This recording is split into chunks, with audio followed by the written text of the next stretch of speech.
I can't think of a more important topic in the current climate to be thinking about, the time when perhaps British history, our history, has never been more important.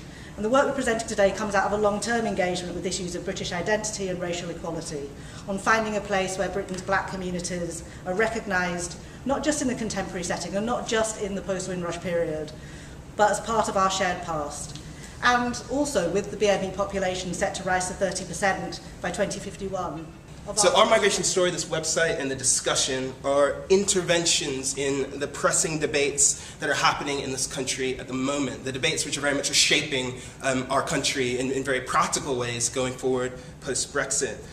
As Claire said, this website is the product of the work of over 70 historians based at the full range of universities in the UK, based in communities across the UK, based in some of our leading historical institutions, the Imperial War Museum, Victoria and Albert Museum, the National Archives, to name just a few. And the ultimate goal of the work that Runnymede will be doing for the next few months is to drive an effort, a call for a much more evidence-based, much more factually accurate, a much more thorough consideration of the history of migration in Britain. I had a very interesting and sort of transformative conversation once with, actually with Billy Bragg, by accident. I didn't really know who he was. It was very embarrassing afterwards when somebody told me.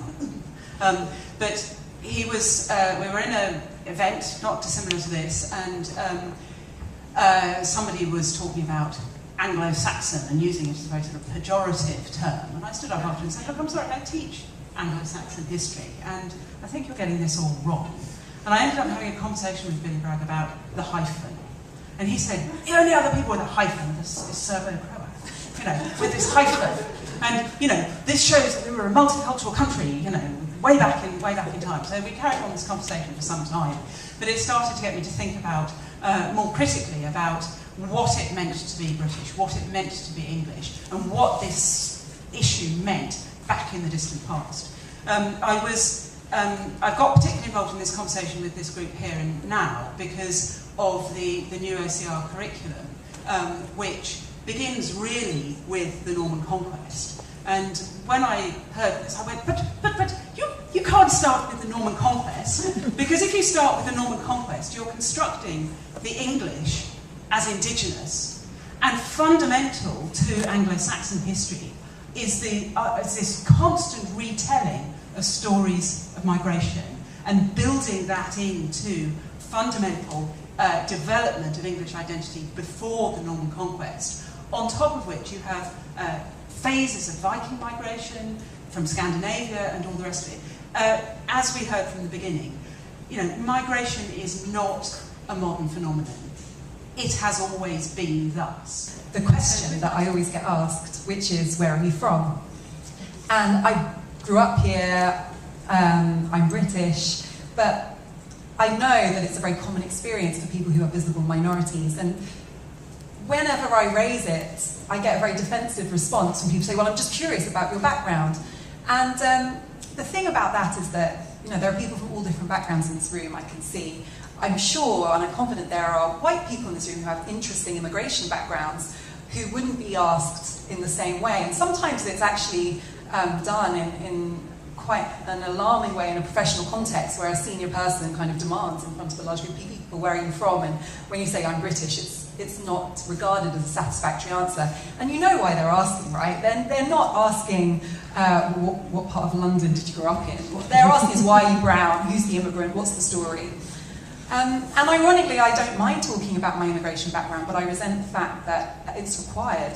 And I know there are people who are second, third generation who don't even necessarily have an answer to that question. And the idea that they should be asked, I think, reinforces a sense of otherness, which brings me to the root of what I want to say, which is that my interest really is in Britishness and racial identity, and why it is that Britishness is a concept that so many people from ethnic minority backgrounds feel very uncomfortable embracing. And I mean, as I think we all know, and everyone here is discussing, Britishness is an identity that has developed in a problematic way. It's developed specific ethnic connotations. Recently, it's positioned itself as against immigration, which is factually nonsensical. And I think one of the reasons, and that's why I'm so excited about this project, one of the reasons I think Britishness has been framed in that way is because of the lies that all British people have been told about British history. The idea that British history is white history and immigrants are people who arrived since the Second World War to cream off benefits, essentially. I mean, if you listen to the narrative in the press at the moment. And so that makes it very difficult for younger people, especially, to locate themselves in a sense of Britishness, to find a context in which they can claim Britishness as their own identity. And so you get people having to hyphenate to oblivion, you know, that they're black British or they're African British or they're Pakistani British or they're Muslim British or they're Afro-Saxon, which is one of my favourites, which is becoming increasingly popular. So they're getting creative with it, which is great. But it does raise interesting questions about why we can't just be British, and I think we can do something creative with that, but I think it also has problematic roots in Britishness being something. I mean, one thought that did emerge, I think, is the extent to which we can salvage Britishness, the extent to which you think that by doing the sort of excavation job that we've tried to do, by showing the facts, the truth, and trying to reframe what Britishness means and remind people what it's always meant, actually, or is it just too hard a job? Should we sort of, I don't know if that's what you were hinting at, Afua, that you almost want to give up on Britishness, or you know, or has the ethno-nationalist version of Britishness now got so much purchase that trying to craft a version that is inclusive is futile? Well, I just think that if we're in Scotland or Wales, then there might be a very different response to that question. Well, I don't feel British at all. And, you know, who knows where we might end up with the Scottish referendum. But if Scotland leaves, there is no Britain. So, you know, I think these discussions, particularly around the last, when Scotland, I should call it the last referendum, the first referendum, who knows. You know, I don't know what I think about Britishness, but partly the reason why I think it remains useful is because to be black and English is really problematic. So I think what it reveals is a sense of like Britishness is sort of malleable and flexible in a way that Englishness particularly is not. And that is not something that was really discussed. You know, there was this kind of, during the Scottish referendum, a sort of a sense of like, okay, well maybe we do have to think about Englishness. What does that mean? The question of Englishness is of critical interest and importance, and in fact, you know, Britishness is something that is inclusive rather than Englishness, which isn't, and I think that is something very important to sort of play with as well.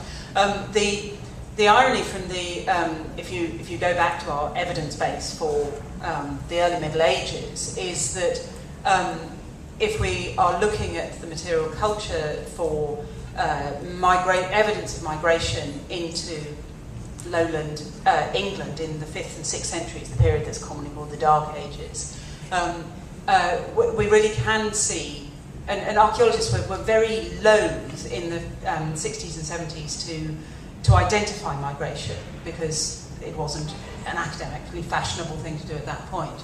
But more and more evidence is coming forward that you really can see a Germanic material culture in particularly Norfolk, Lincolnshire, places on the East Coast that still attract migrant communities today. And that these are people who are speaking a different language, using a different material culture, different ways of burying the dead, and that this is happening in a sort of patchy way. It is not homogenous across the country. And that there are parts of the country where you can see this earlier, and then there are parts of Britain where you can see it happening later on. But the idea of Englishness that emerges, or it's not really the idea of Englishness, but the use of the English language that eventually takes over, this is an acquired thing. It is not something that reflects a sort of mass migration or anything of that sort. And increasingly, it's very interesting how this evidence of migration is also being picked up in really very cautious and careful genetic analyses as well, showing that ancient DNA skeletons have a DNA pattern that is closer to the European continent than to Iron Age things. So increasingly, I would say academic historians and archaeologists have been very wary of identifying migrants in that archaeological record in the distant past are coming and saying, actually, it is there. This isn't something we need to shy away from in a difficult... Just picking up on what you're saying, I think one of the positive things that I've seen recently is the whole "why is my curriculum white" hashtag. And for me, what that represents is that there is a new generation of students who have confidence that I can't imagine having had when I was that age, to actually call out when the curriculum is biased or where there's erasure of women or black figures in their syllabus. So I think that's really positive. I just want to come back to this question of the different nations within the United Kingdom. I'll share a story with you. Once I wanted to go to Northern Ireland to do some reporting, and I was told by my boss, and I won't tell you which news organisation that I've worked at this is, and bear in mind that I've been a war correspondent, I've followed Al-Qaeda around the Sahel.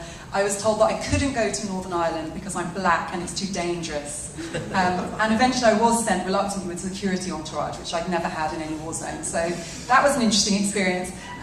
But I think that there is such a different relationship with identity in the different nations within the United Kingdom. And actually in Scotland I found that people from ethnic minority backgrounds are much more comfortable with Scottishness. They don't feel the need to hyphenate it or qualify it in the same way that I think British people do. I personally always used to describe myself as a Londoner until I realised that there were a lot of people who thought there were no black people in the countryside. So then I realised that was problematic because it was kind of perpetuating that myth that we're kind of urban creatures, and we don't ever go beyond the M25. I think immigration is really complex. I think our relationship with immigration is really complex as immigrants as well as for people who don't relate to an immigration background. And I think one of the ways this has manifested recently is the whole good immigrant narrative. So, since it's Bake Off night, and I've forgotten her name, Nadia Hussain, who won the British Bake Off, she, to me, is the manifestation of the good immigrant. She's okay, she's Mo Farah, she is, anyone else who, I've had this said to me, we don't like immigrants, but you're okay, you speak English properly, you've got a job, you're all right, it's just the others that we have a problem with, so don't take it personally. And the idea that you can somehow divide us into good and bad immigrants. In fact, I was sent change.org, the petition platform, a really tragic appeal for a woman who is dying but whose sister could provide a donor which would save her life. And the sister lives in Nigeria and the Home Office refused her a visa, even though they could pay for it and it was clearly to save this woman's life. But the petition started by saying that this woman is married to a soldier, and then it listed a whole other kind of list of qualifications that made her a good immigrant. And I just thought the fact that somebody needs a donor to save her life needs to be qualified by proving that even though she's black and even though she's an immigrant, she's all right, so you can support her. It really speaks volumes about where we are. But the reason I think it's so complex, just quickly to finish, is that I think because we are, unlike America, for example, where African Americans have a very cohesive identity, relatively speaking, we are descended from immigrants. And many of us are proud of that. I'm proud of my heritage. I don't in any way want to kind of gloss over it. So I think we claim our heritage, and many people will say, I'm Jamaican British or I'm Nigerian. And that's something that we have the right to do, and nobody can police our identity from the outside. But on the other hand, there is this tendency to portray people as immigrants when they're not. So, for example, the Daily Mail complained when there was a survey of the number of immigrants in Britain that it didn't include the children of immigrants born here. They're not immigrants, So, but there's an idea that once you are descended from an immigrant, you should be counted as such. You shouldn't be allowed Britishness. And so for me, it's kind of a puzzle. How can we create an identity that both allows us to be proud of our immigration background and also challenges the narrative that immigration is bad, but at the same time gives us the right to be British and not have to prove our immigration status or explain it if we don't want to. And I don't think that's impossible at all, and I think that's absolutely what we should do, but I think it's something that we should think about, and it's something that we need to I'm interested in the notion that we can talk about British identity and British nationality. What's been going through my head really is that the British never stayed at home. I mean, some of us wish they had, but they never did. And I remember when I was younger, looking at a map of the world, pretty much 3/4 of the thing was plastered in pink. So what's the point of that? The point of that is that they not only didn't stay at home, wherever they went, they sowed seeds. So the population of the world and those who are considered to be migrating into these islands are thought of as people who belonged elsewhere. But amongst those people who belonged elsewhere are a whole heap of people with British ancestry, white British ancestry. And part of the story, I think, has got to be about what the impact was of plunder and imperial domination of other people's lands and the growth in population of children made by who were born of British people, men or women, in those different parts of the world, who returned to these islands, got lost amongst everybody else, and were never considered to be ethnic minorities, for example. So it seems to me that there's an important part of the migration story which has got to look not into Britain, but out of Britain, and how that actually helps to construct identities. One more round and then we'll have to close. I know Martin, oh, we got 3 people there. Martin and then the lady in front of... Okay, I'd like to ask the panel, if take an imaginary child of yours who goes through GCSE course in the history of migration to Britain, one of these new courses that's coming, and 2 out of the 3 courses are also strongly linked to the history of empire as well. And you're talking to your child maybe around the breakfast table at the end of the course, and you ask them, what do you think you learned from that? What did you gain from that? What do you hope that your child will say to you? Okay, good question. Next, right in front of you. No, and then you, yeah. Hi. My question, I'm not sure if it's even a question, it's more to do with the psychological aspect of why people want to feel different or be different and feel that they're better than others. I think that's something that's perhaps missing from this discussion, where I think it's all great that you have the history of migration and showing that Britain is not really unique in that aspect, that we're all basically descendants of migrants one way or another. I happen to be Bosnian and I happen to live in the United States, the great melting pot, not so much. But one thing that has become very obvious to me, even from an early childhood where I grew up in a lily-white country in Sarajevo, there's always been a need for people to say, well, you're from such and such part of the city and your family's only been here 20 years. My family's been around 300 years or 500 years. We've taken to calling these people, you know, people whose families arrived before the Indians. The deserving and undeserving was just raised with me. How do we know that out of these 65 million refugees, who are the deserving and who are the undeserving?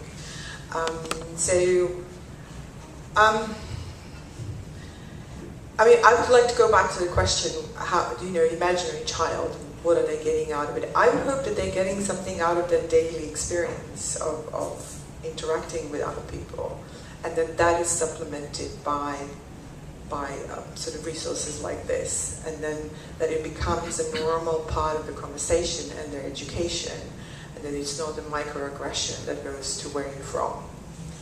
And that would be, you know, the country that I would like to see, where you know, it's a bit of a Star Trek kind of fantasy, if you think about it, that where we can all be what we want to be. Going back to the question of psychological impact, I get referred to it a lot as emotional, because I'm a bleeding heart liberal and I want to help all these refugees, and I'm a guardian reader and no borders person. And that's just what my friends say about me. And I think the other side of that, I think the other side of me, the opposite of me, is emotional debate, because hate is emotional. It's an emotion.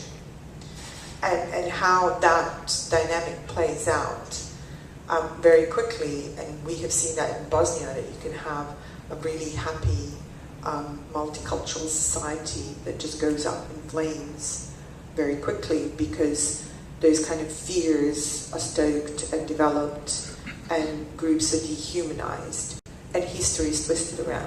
I think that is, one of the reasons we created this site. I mean, I think the site isn't just about good immigrants. I mean, I think there's 2 or 3 narratives, and one is that just getting the facts out there, but that there has been a history of migration, that there is no story of Britain that doesn't include migration for 2,000 years. But one of the second main themes is all of those waves of immigration face discrimination and violence. And so, it's not new, the sort of violence that we're seeing against Eastern Europeans. All waves have experienced that. But I think the third theme is a slightly more hopeful one, is incomplete, and however uneven it is that there was also inclusion and integration of those stories over time and of those peoples over time. But it's complicated because some groups seem to have been less included than others, and we've had that discussion already tonight. But I would hope that, if you look, I think one of the criticisms of looking too carefully at the ugly periods or the bad moments of our history is that we're then unable to have a self-confident notion of who we are as a nation and take our, how can we, have confident children if they have this negative, woolly, liberal kind of self-flagellation notion of our country. But I mean, I think if you look at the world today and you look at, say, Canada or Germany, they look much more confident and sure of their values and their place in the world than Britain does right now. We're very uncertain about who we are. And so it doesn't seem to me that it's a barrier to constructing a positive sense of your identity to understand the facts of that past. So that's hopefully what we're trying to do, and hopefully what my 4-year-old, who my neighbor was outraged, couldn't find a place in the 6 closest schools, and her explanation was that the immigrants have too many children. So this is what she said to me, and my wife is also an immigrant, so it was quite curious how my neighbor thought it was shameful that my son couldn't get a place because the immigrants have too many children. But there you go. I just want to thank everyone in the audience. I want to thank the BBC for allowing perhaps a less impartial debate than sometimes they aim to achieve. I hope it was useful for you in the audience. I also hope that you find some of these facts and you can use them as stories to make the more positive argument, so that we can have some of the more hopeful visions of what Britishness could be rather than the more pessimistic.